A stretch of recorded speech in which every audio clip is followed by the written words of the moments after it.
episode of Your Brain on Hops. With me is I gotta add some more hops. Hold on. God damn it. That was... All right, everyone. That was Alex. With me also I have Dan. And this is a special episode of Your Brain on Hops because it's a homebrew episode, and we're actually cooking up our own Your Brain on Hops homebrew episode. Alex is spearheading the efforts, so we're going to talk about that a little bit. We're going to talk about an amazing Utopias vertical tasting we went to recently at Aurora Brew Works. And we're also going to talk about Maifest, a great German beer festival. Which that happened today. Happened today. We just got back from it. Well, two of us did. So two of us are drunk right now, and one of us is actually trying to put together a recipe. Absolutely right. While I'm sleep deprived. While he's sleep deprived. So if it turns out, it's going to be a Herculean effort on Alex's part. It should be delicious. But to start off with, I want to talk about the home brewing that we're doing a little bit here, which, like Dan alluded to, him and I were out at a beer fest earlier. So Alex started everything up for us. So Alex, if you could talk about the home brew a little bit now that you're back from tending to it. Yeah, it's just a really, really big IPA. I think this is the most hops I have ever put into an actual American IPA. Might actually tie my double IPA for amount. This is going to be very vague on the sole fact two of us are homebrewers and we don't want to give you any of our ideas. Not Sorry. yet. Yeah, not yet. We'll wait till it picks up. But I like that. I like that approach to it. It's just we've been talking about this for a little while now. We wanted to do a homebrew for a podcast. We wanted to have a Your Brand on Hops homebrew, and we were talking about what we really wanted. And hoppiness was one of the things. I mean, the show is called Your Brand on Hops. It's something we all love. All homebrewers love. So we went with a German style lager. So yeah. We hopped the shit out of a German style lager. Decided to do a Bock. IBU's going to clock in around 30, 35. No bitterness, no characteristics, nothing. It's just sugary sweetness going all the way down. Actually, no, this is a great... I have a legitimate segue this time. So, Sweeter Beers box. Like we said earlier, Dan and I just got back from Maifest. It's held in Spring Garden in Elma. It's a German festival, and they tapped a Maibock, which is made by the local Gordon Biersch establishment that they have. Chain Gordon Biersch, but made by the local brewer that they have for the company. Which has an interesting story for Buffalo, because the guy who was for Gordon Biersch is now for Woodcock Brothers in Western New York, and there's a new kid who we've talked to, and he's done some really cool things at Gordon Biersch. So he was actually there today tapping, and they were blessing the keg for Maibock. Yeah. Maifest. Sorry, Maifest. Yeah, Maifest. They had a priest there and everything. Little bit of trouble getting the keg open. Yeah, could not get that spigot into the barrel. I think they might have had the barrel actually the wrong way, but Gordon Biersch was the right way up. So it was about publicity, maybe. Yeah. Once you get the right angle, they just got it right in there, and then everything started flowing. Usually when you're at the right angle, you can really get right in there. Yeah. Yes. Angles just everything. Goes in smooth and just comes out. It flows easily. Oh, wait. I gotta add more hops. All right. Damn it. Now, Alex is off adding hops, but this is just a testament to how much hops we're gonna have inside your beer. So, Alex, how many additions do you think we're adding all total? Why are you asking Alex questions? He's off. Questions. Why can't I ask him questions? He's off by the mash kettle. He could just give me a number. Brew kettle. Damn it, brew kettle. Yeah, get it right, Chris.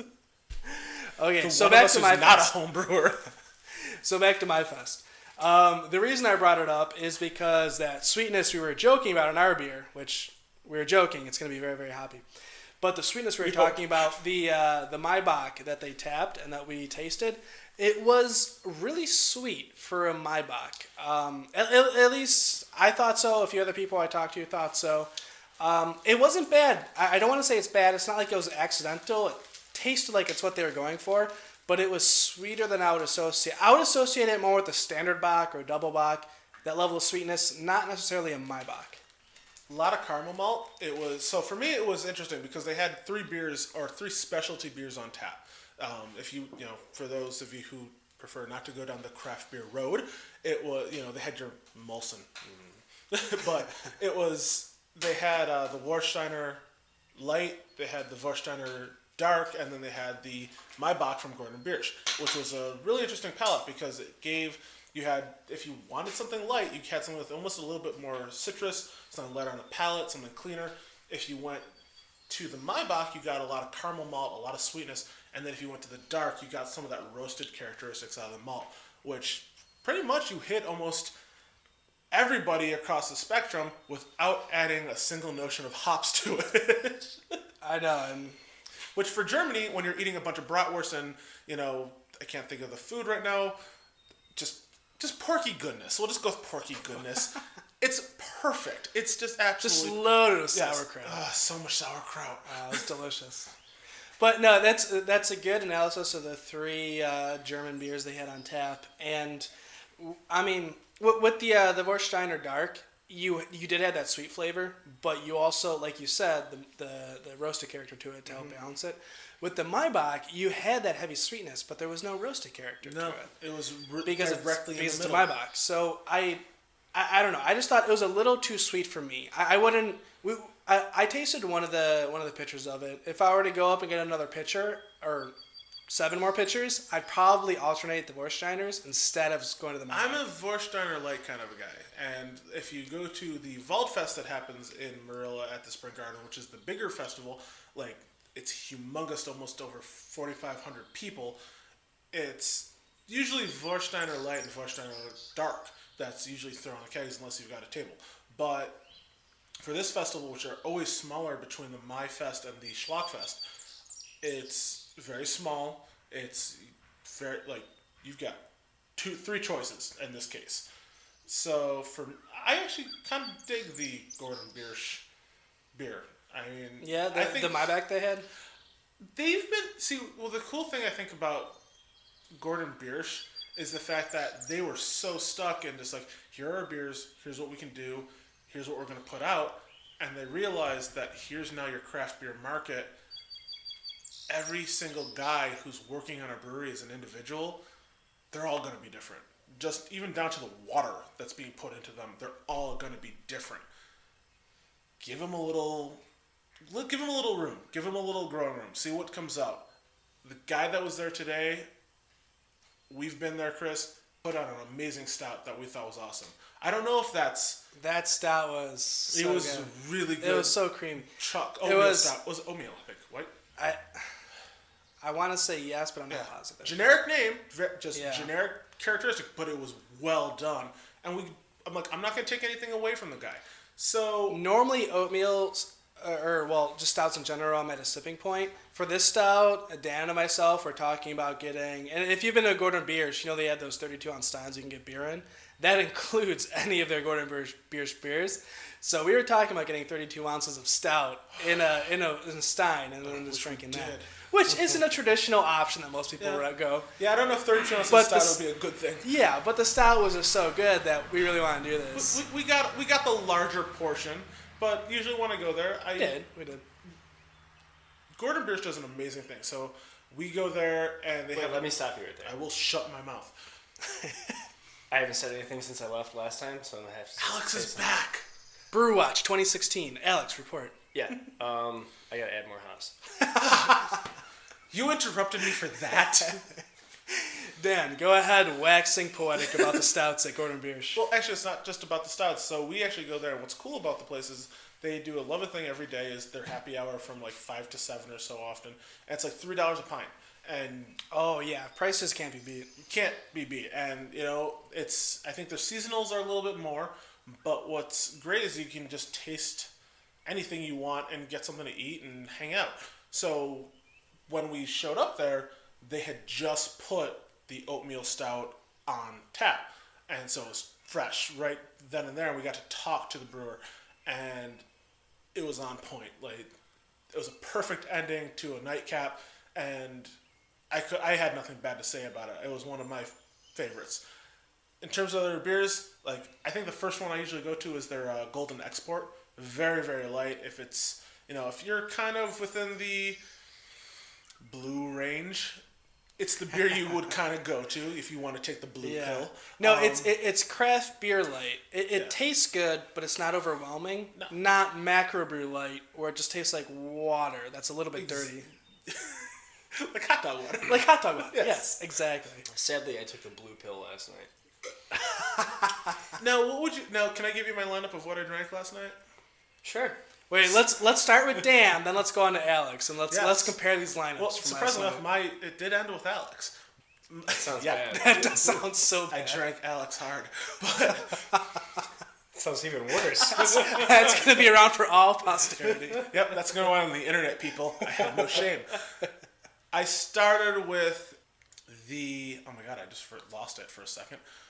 I started with the Leinenkugel grapefruit shandy, which on a hot day, I fucking love that beer. I like all their shandies, actually. Shandy beer lemonade, what would you put that in lemonade. there?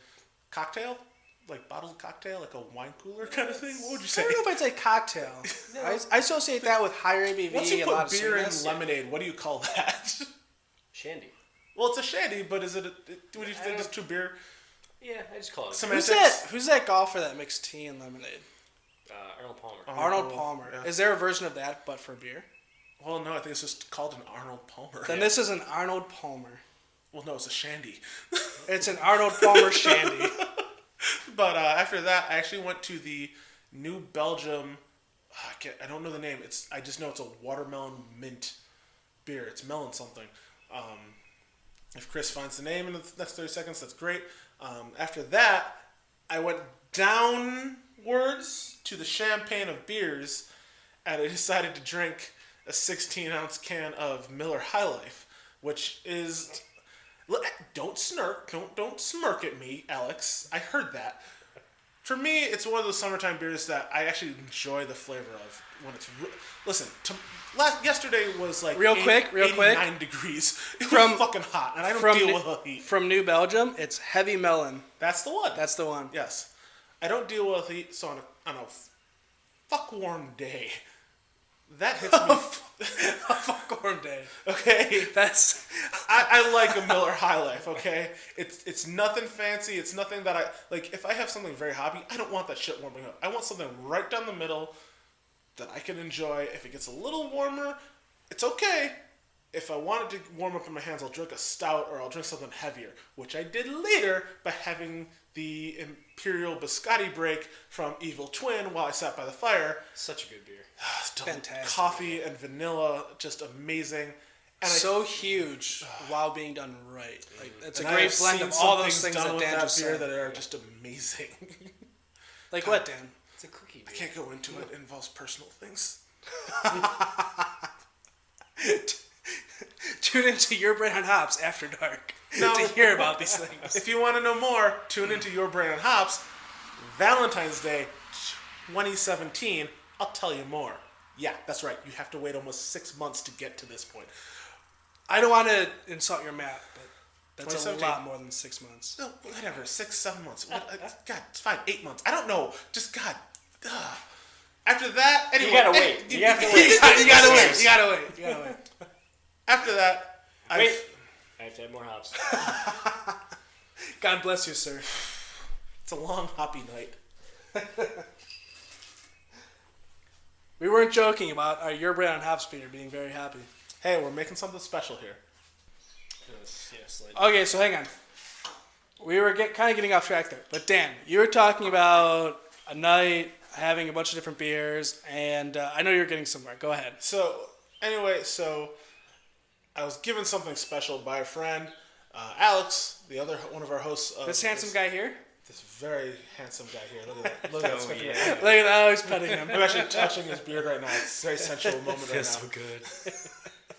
But Alex was gracious enough to give us a barley wine and a triple. And at the end of the night, I decided to crack that barley wine open, thinking, oh, I'm going to be all perfect. Fire, sitting in a chair, kick back after a Evil Twin Biscotti break. I was so wrong. So misinformed in myself. And Was it not a good beer? no, it was a very good beer. Unfortunately, about after 5 good sips in, I wandered back into my house. My fire had died out. I was like, I got nothing left. And put it down on my coffee table. And I just passed out cold. I was like, yeah, I got nothing. Leaving the beer behind. And I woke up to it sitting on my coffee table. And the first words I was like, no. Your first words. The sin of left behind beer. And we've all had that. We've shame all committed moment. it. Yeah, yeah. It's one of those things where you get something so nice and you want to drink it. You're proud to have it, but something goes awry just in the night. You know what? You're having it right now. I am having it right now, thanks to Alex. We're actually sipping on my 2015 barley wine. All right. Thank the let's gods of beer. just to update the listeners here. So while we're brewing our special Your Brand and Hops beer, we're drinking homebrew. Alex, yes, it's a very homebrew episode. Alex decided to break out a vertical of his barley wine homebrew, which is the one that Dan so egregiously left behind and fell asleep with. But this is steak, just like my birth. Oh wow, that shit got dark. Darkness is good for some people. So we're tasting the barley wine here from Alex Vertical. So we have the 2015, 2014, 2013. We just poured the 2015. So we're tasting that here. Honestly, this one, and I know you mentioned it when you popped up in the bottle, but less carbonation than I expect from really any beer. But I don't know if you want to, like, from a homebrewing perspective, if you want to go into that. Yeah, I don't know exactly what happened, but some of them are a little undercarb than others. But it's an American-style barley wine. Very hop forward. It's all American, very traditional American hops in here. Centennial, Cascade, and I don't remember what I used for the bittering of it. Truth be told, I know you said you wanted more carbonation out of this, but for me, barley wines like this, I don't like a lot of carbonation in. It almost ruins it for me for some reason. I don't like that bubbly feeling. I want something smoother, and that does play a point. To be fair, I normally do, when I break open a big barley wine that's at least in the double digits for ABV, I usually switch it around a bit, kill some of the carbonation, but there's still... What a good beer. That's absolutely delicious, right, Alex? You shut your mouth. Whore mouths? Yes. Dirty whore mouth. You shut your dirty whore mouths. That's right. So... So anyway, I usually kill a bit of the carbonation, but I mean I don't kill all of it. I don't let it sit out and let it warm up to the point and kill it all. So there's still a bit of carbonation there. So with this, it is halfway to what I want it to be. It's just the other half that I'm used to. Because normally when there's carbonation, I pop open a bottle. I can kill it off until it's like grilling a steak. You can always put the steak back on the grill afterwards if you undercooked it. But if you overcook it, there's just no coming back from that. Right, you can't make it more rare. You can't make it more rare. Right. I think the lack of carbonation though in a barley wine kind of, to me at least, and this one comes across that way to me. When the bottles I've opened that are not as carbonated, it comes across kind of cloyingly sweet, which I don't really care for in a barley wine. Okay. And I think in American style, the carbonated bottles the aromatics on it are just, they're beautiful. They're two completely different beers. That's what Dan opened up that fateful night by the fire. Yeah, it was probably nice and carbonated. It's probably nice and perfect. It was one of the good ones. Yeah. I've already felt bad once tonight. Why make me feel worse again? Because you broke one of my Spiegel glasses. I told you those things are evil. I said they were evil. I don't trust the Spiegel glass. I don't want the Spiegel glass. I understand the Spiegel glass, but do not put one in my hands. It makes me feel uncomfortable. And sure as shit, I put one down on the table. And as I do, it just hits the concrete, and we have a disaster. You didn't put it down on the table. You put it down on the concrete. Yeah. I'm like 5 feet up. Put it down on the table. It didn't make it to the table, unfortunately. It was an unfortunate incident. It wasn't the glass's fault. Just saying. So stop rubbing just stop rubbing the salt in my wounds, okay? It's the first time I've seen a Spiegel glass break. It's the first time I've seen I've them always right, heard that they were Told you. fragile. They're not good. But it's the first time I've actually seen that. This is why my I've had speed my glass 6 never glasses for leaves 4 the years. Wait, what's that, Alex? I've had my Speak Loud glasses for 4 years now, all 6 of them. Now I have 5. I warned you. Apparently you don't want to heed my warnings. Now I will. Thank you. I am wise in some aspects. Don't give me that glass. Chris should know this. We tried to do this with a Stella Artois glass, and unfortunately, no matter where I went and someone gave me the actual glass, it shattered. I remember that. That was a spooky set of events. The world did not want me to have this glass. I was at 189 maybe a month ago, and I was just standing there at the bar with my beer in my hand, and all of a sudden, the entire glass just cracked in my hand. That actually happened to you at my house. Straight down the sides. Yeah. Just split right in half. What kind of glass was it? It was a pint glass. This is a tulip, wasn't it? We were at Dan's house. I had a tulip glass. I had just rinsed it out because we were going to redo a beer. We were doing a beer share. And I had rinsed it out, and I flicked the water out. And then as I was flicking the water out, the thing just shattered. It just came apart in my hands. It was the eeriest thing. But it's very, very similar to sounds like what was going on. Well, There's I was standing there. I was eerie maybe than the 3/4 Allison through. Brie martini glass. That wasn't eerie. We know That that. was We know eerie the as cause sh- of that. Oh yeah, it was sexual frustration. So, really quick. What Dan's referring to is we were over at his house, we're having martinis, we're doing cocktail night. We started with beer, but we moved on to The cocktails. martini and 3 men. Anyway, hanging out. Comments were made about Allison Brie. This was back when Community was still on the air, by the way. Comments were made about Allison Brie. Suddenly, me and my other friend heard this shatter. We look back. We see Dan. He had this great cocktail glass. It just shattered after these comments that these amazing Allison Brie photos were out on the internet. Let's be honest here. This was a Wait, cocktail. wait. This was a martini dedicated to Allison Brie, and then as we mentioned her. Okay, I'll shut up. Jeez, Alex, goddamn talk. I have to add more hops. You. All right, Alex is gonna go add more hops. After we do that, we'll break open the 2014. See you soon, folks. Hey, this is Dan from Your Brand on Hops. If you go to represent.com, Your Brand on Hops, you can go buy our Your Brand on Hops t-shirt, new with our awesome logo on it, to benefit the Alzheimer's Association of America. If you go buy one today, you support a great cause and you do something good for us. All right, go out and buy one today. Bye. All right, and we're back. We just did some stuff to the homebrew we're doing. I can't really talk about it that much. Alex was very secretive about it. But, but anyway, we just poured Alex's 2014 barley wine. As we said, we're doing the vertical. And the first thing I noticed about this is carbonation. Yeah, it makes a big difference. It can indeed make a big difference to the beer. It still and honestly, it doesn't taste that much different besides the carbonation. It still has the same kind of sweet flavors that I was tasting before. It's just a bit, I don't know, more effervescent, I guess. Yeah. Just to carry on to The sweetness in this one is coming from the fact that it's actually an English style barley wine. Wait, did you switch out the styles between 14 and 15? Yes. Oh. Well, technically between 13 and 14, and then technically 14 and 15.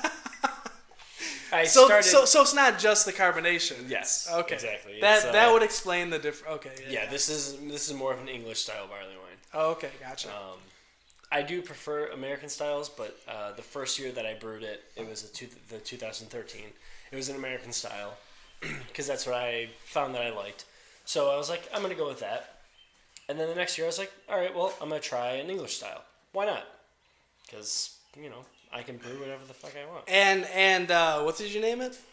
Old Ben Kenobi. Old Ben and Sir Alec Guinness is indeed English, so it does make sense to have an English version of it. And it's brewed every year on May the 4th. May the 4th be with you, Alex. Yes. And also with you. Thank you, Daniel. So, The one thing I would love to do to this beer is barrel age it. Can't wait to watch the numbers drop. I would love to barrel age this beer. This one's 14%. So it's up there, not as up there as some other beers that are barrel aged that we had recently. Yep. Such as Sam Adams' Utopias. Oh, the Utopias. Yeah. All right. I'm going to have to cut you off here. We got to go into discussion of the Utopias this evening. Yeah. So all three of us... It was if you I'll say it right now, garbage. I'm kidding. I'm teasing. If you get a bottle of Utopias, it's garbage. Don't have it. Send it to us. We'll get rid of it for you. We have take a care of it, proper don't worry. disposal unit here. It's actually a great big fridge in which we store things and we dispose later via our mouths. Our dirty whore mouths. Yes. It's just, So that none of you out there have to deal with these dirty things. So send all your Utopias to us. it's a very peculiar description. The older the better. The older the better. You send it to us, we will take care of it. Yes, Especially indeed. 2012. Yes. So recently, all three of us went to a Utopias vertical tasting, which is so rare. I went to Aurora Brew Works in Aurora, which we mentioned here before, and they had the 2012, the 2013, and then the 2015. We had all three of those in a row. We started with the 12, went to the 13, went to the 15. It was amazing.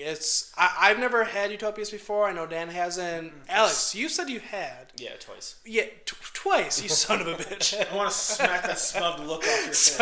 All Chris and I have been able to do is go to Baltimore, and this guy just at a bar, he's just like, we had a Utopias night, and yeah, we have the bottle here. You got to smell this. And he just lets us get a waft, and it's just infected this bottle. I'm like, I forgot about that. We did smell Utopias in Baltimore. See, now that's terrible. Because, it was just Yeah. you can smell it, and it's like, oh my god, I would love to taste you this beer. son of a but bitch. I couldn't have a damn thing. Just So wait, I'm curious. that's Baltimore What for you. what Utopias have you had before? I don't know the year of it. Of either of them actually. Where have you had them? The first time was in Baltimore. Damn you, Baltimore, teasing us with your Utopias wiles. Hashtag shout out Tim. I love you, Baltimore. The second time was at the Great American Beer Festival. Okay. Oh, I remember you talking about the beer festival. respect. Yeah. It was a blast. And what year did you go to the beer festival? That was 2014. Okay. So it was at least a vintage before that Right, you went yeah. to. Okay. So you might have had the 2014.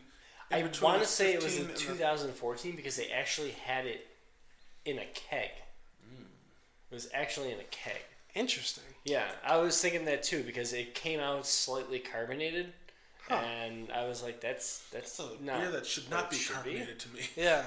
Yeah. But yeah, it still tasted phenomenal, and yeah, it was quite Now, amazing. out of the three we had, we did kind of all come to an agreement on what we thought the best was, which was the 2012. Yeah.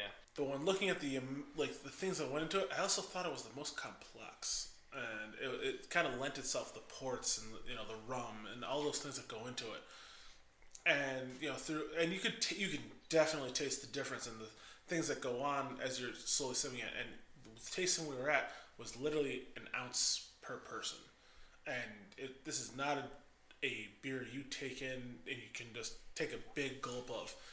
You slowly sip it. Right. I mean, we were there. We had 3 ounces apiece, Yeah. and we were there for how long just drinking those 3 ounces? At least 3 hours. Well, for the Utopias part, I'd 2 say hours, 2 about hours. an, Maybe an hour and a half. Really? You think so?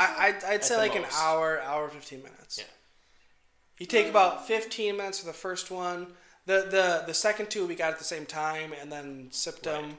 So I'd say about half an hour for those. Yeah. So I'll I'd say stick 2. I'm going to stick 2 because I drank mine a lot slower than you guys did. And that's a rarity for me. So. you did drink your slow, which isn't I was a rarity. lying drinking mine. I was like, I'm not going to let this go. I'd say I probably had my vertical of 3 different ounces of Utopias over the course of about 45 minutes to an hour. Truth be told, there's no clock down there, so we have no idea, despite cell phones. But, oh wait, that's right. My cell phone doesn't get any signal down there. That's I told right. you to connect the Wi-Fi. Yeah, I've tried the I did Wi-Fi. connect It to the still can't Wi-Fi, work. and Yeah. everything was fine. That's how I checked in. I was the first Yeah. one to connect to that Wi-Fi, and still doesn't work. Thank you, Time Warner Cable.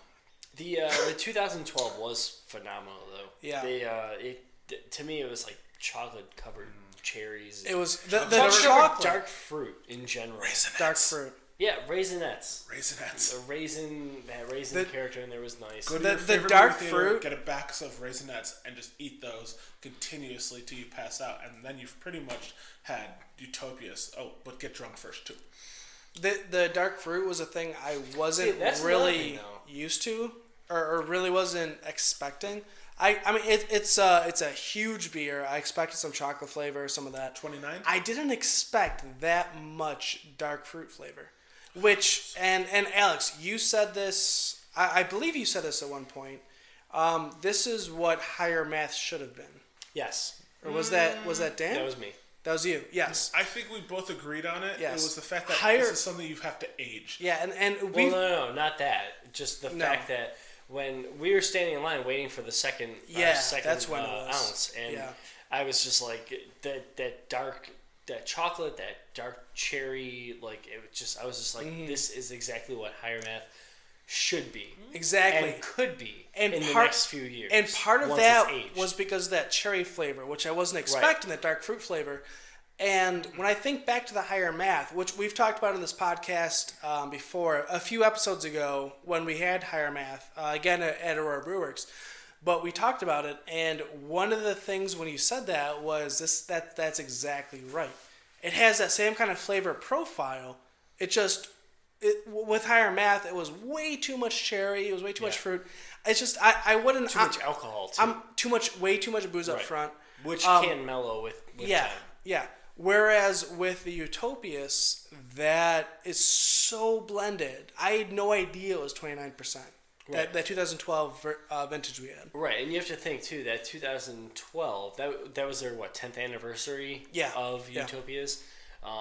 That beer from start to finish, like start to 2012 when it was released, you're looking at about 4 to 5 years that beer's been in the works. Right.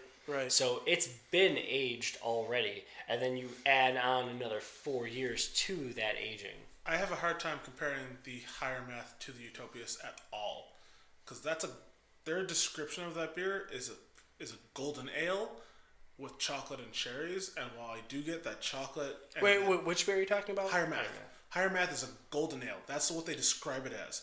I do not take that Utopias by any means anywhere close to a golden ale. We're just talking more so about flavor profile. Yeah, Like flavor the profile, chocolate, but Yeah, cherry, you the just- dark you fruit. just- not not necessarily the style of beer that it is. Yeah. Not the style, exactly. but I'm saying when you do that though, that whole description you and I had this debate before. When you start doing that, you have different expectations. Utopias is aged for a reason.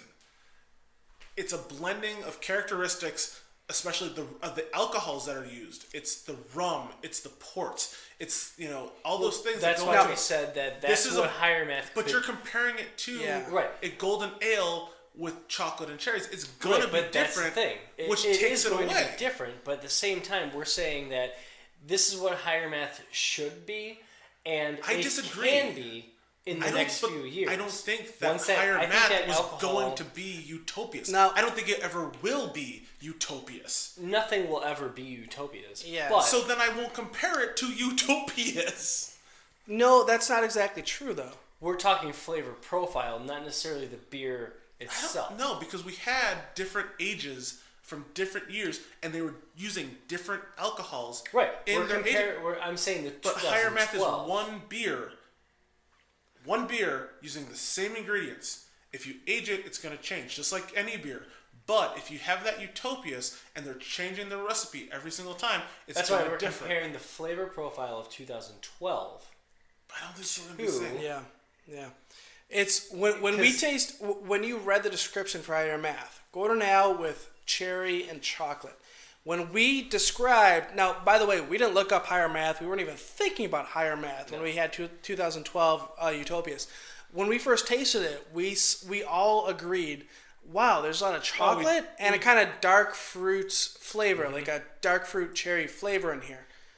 That's a very similar profile. We're not saying higher Now, math hold on. You said should all. have. No, I did not agree to that because I wasn't part of the conversation. No, you said chocolate. And Yeah, you said chocolate. I did not fruit. agree. I would have not have said I'm thinking higher math around because I didn't. No. Think higher math. We never. We're talking about flavor profile. Yeah. Yeah, you just said- compared it to higher math. Yeah, that's exactly what we're talking But about. I wouldn't have gone higher math because I wouldn't have gotten higher math out of that. And that's what we're saying is that you didn't get higher math, but the flavor profile is so similar to higher math. It's like a higher math don't junior. get higher math That's out of what that, it and I'm could have disagreeing with that. So you're saying higher math doesn't taste like cherries and dark fruit and chocolate? No, I don't think it did. I don't think it did when I first had it.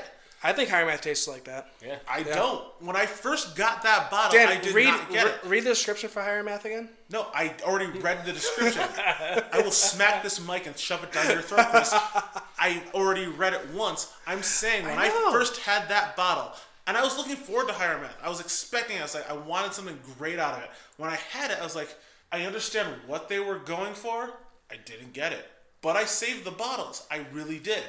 Now, I could have it 3 years down the line. I don't know what it tastes like because we're not 3 years down the line. I had Utopias. I got that, like I said, raisinette flavor. That chocolate-covered raisin, dark, dried fruit flavor. Something out of a bottle I haven't had yet. I can't compare the two because it doesn't fucking exist. It does not here yet. So I'm not going to compare the two when I can't do it. I think you can compare flavor profiles. Yes. Well, that's where we agree to disagree. Exactly. So I agree with you, Alex, and fuck you, Chris. all right, we got to go tend to this kettle here. We'll be back in just a moment, folks. More hops. All right, we're back from tending to our homebrew here. Shit, piss, fuck, motherfucker, chip. Yes, like All of Dan was all of that. We just all of added that. that to the beer. We just added that to the beer. Yeah, shit, piss, fuck, I don't care. Okay, I'm just spotting horrible, dirty words. Dan likes to whisper to the wort as we're boiling it. So I want you to be a dirty girl. Dirty girl. here we go. Well, we were talking about the Utopias. Talking about the Utopias and the differences in the what we were tasting basically. But also, by the way, we just poured a new homebrew from Alex. The last step in the vertical. We had this was 2013. Yes. Yes. So Technically the first step. the first step, yes. So we had the 2015, which undercarbonated. We had the 2014, which I really enjoyed, and then we had the 2013, which you have now. Yeah, so this 13, this is the first barley wine that I ever brewed, and it's an American style. This is the first one. This is the very first one. Damn. Same type of hop profile as the 15. So but an obviously- American instead of an English. Yes. Okay. Yes, American. Gotcha. Carbonated, number one. But the it is aged very well. The hop character is still there. The bitterness is still there, but you still get quite a bit of flavor from the hops. Yeah. No, I definitely see what you're talking about there, especially as far as the. I mean, it really the carbonation. Like, this is when I think of the 15, I think of this, but this is more carbonated. Yeah. And think about so the 15 to me, a carbonated bottle of it comes across. Think of this, except a lot more with more of an IPA hop punch. Okay. So you get a lot more aromatic, you get a lot more hop flavor out of it, but it's just... Yeah, which that kind of stuff would die down as you're aging it. So Right. for the 2013 version of that, Right. you don't get those kicks anymore. Right. Yeah. Which is why I think from now on, every year, this 2016 one that I did this past May, which I'll be bottling next weekend, it's another American style. Different Gotcha. hops, different hop profile. Sticking with the American style, because I like it. Gotcha. Okay. Oh wait, hold on. This joke's been overused. Anus. You son of a bitch. We all know we've already got the beer going. All right. Well, in any case, I wanted to. We're coming to the end of our podcast here. I want to do a segment. I want to do a segment of what I've been drinking. So I'll start off the segment as far as what I've been drinking goes. Part of it relates to the last podcast we did at 42 North. I had a 418 ginger blonde, and I had a great guest out there, Eric Moore Cowbell Milk Stout from Single Cut Breweries, which, honestly, I had no idea Single Cut did stouts. I've had great IPAs from Single Cut, but not a stout. That was a great stout I had there. So I had a couple of those. No complaints. I honestly, at this point, anything Single Cut puts out, I'm going to drink. You know what? Their IPAs are phenomenal. Yeah. I actually recently had the Softly Spoken Magic Spell. Oh, yeah. I've had that on tap. It was killer. It's insane. The hop character behind it was just so fresh, and it was delicious. But like the bitterness was so soft. It was present, but it was so soft. It wasn't harsh, and it was insanely drinkable. Yeah. Yeah, I really liked it. Yeah. So Single Cut, there you go. The stout that they've had. Yeah. What I've been drinking. Alex, what have you been drinking recently? A lot of stuff from 42 North, but mostly because I work there and I'm around it. But the other one that stands out is Neon Lights from Grimm. They're Saison. Okay. I've had some Grimms. I don't think I've had Neon Lights, though. Yeah, I had it at More Pat not too long ago, and it was really refreshing.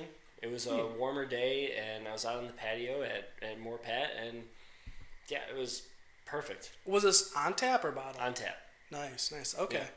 Yeah. No, Grimm, honestly, any beer bar that I can they get Grimm at, I try to get that bottle of Grimm. Yeah. It's fantastic. Anything from Grimm. Yeah, anything. Bring it on. They do fantastic work. Yeah, they really do. Just like Single Cut. Just like Single Cut. Dan, what have you been drinking recently? I'm just hungry right now. Dan wants tacos. I so want tacos. Dan, what beer would you drink with a taco? Modelo. No. Actually, there's a story behind that. I actually had a guy stand in a beer line with me, and he actually goes, God, I wish this place just had a Modelo. I was like, this is a craft beer. What the fuck is wrong with you? Like, you're in the wrong place. Well, let me interject right there. Modelo is actually a classic example of the Vienna lager style. I see two of you. Excellent rebuttal, Dan. So I'm sorry to interrupt you. So what was I besides tacos, what do you want to drink right now? I love to drink tacos. Liquid tacos. Oh my God, IV drip. That's what comes out after tacos. Just IV drip. Oh. No, I don't want tacos. The sad truth that defines us all. And now you are seeing the drunkenness of the day and the sleep depravity of the day. It's been a long day, guys. A lot of yard work, a lot of beer drinking, trying to put out a quality show for all of you. And yeah, we have not done that today. Thank you for listening. Yes. I just have to ask, Dan, you seem like you actually had a beer that you've been drinking. I really did, and I've actually lost that thought. You know what? Yeah, fuck it. You know what? No problem, man. We'll come back next time. Tune in next week to what I've been drinking to see what Dan was going to say. But and see what he has with tacos tonight. I'm so getting tacos. I guarantee all our listeners, you will not know what he had for tacos tonight. Absolutely not. It's just gonna. But thank you everyone for listening. I'm also gonna regret it in the morning.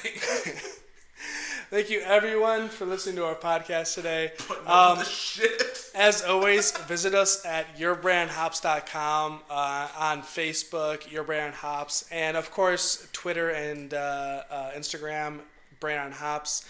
We're always posting new content, and we'd love to hear from you. If there's any breweries you want us to test out, any beers you want us to test out, if you even have homebrews that you want us to take a look at, send to us. Absolutely. If you send us your homebrews, we will definitely take a look at it. But, yeah, any kind of comments we'll definitely reply to. And go to represent.com, Your Brand on Hops. Buy a t-shirt. It goes to a good cause.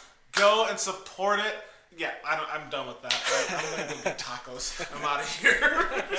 Absolutely. Our t-shirts, they not only feature the beautiful logo we have created by Dan, but they portion of all funds go to the Alzheimer's Association. It's a great association to go to. It affects a lot of us. So go to Represents. The link will be in our description. It'll be on our website at yourbrandonhops.com. I don't know if that Go ahead and buy a t-shirt from us. But thank you so much for listening to this episode. And as always, I'm Chris. I'm Alex. Yeah, whatever. All right. Cheers, everyone. Cheers.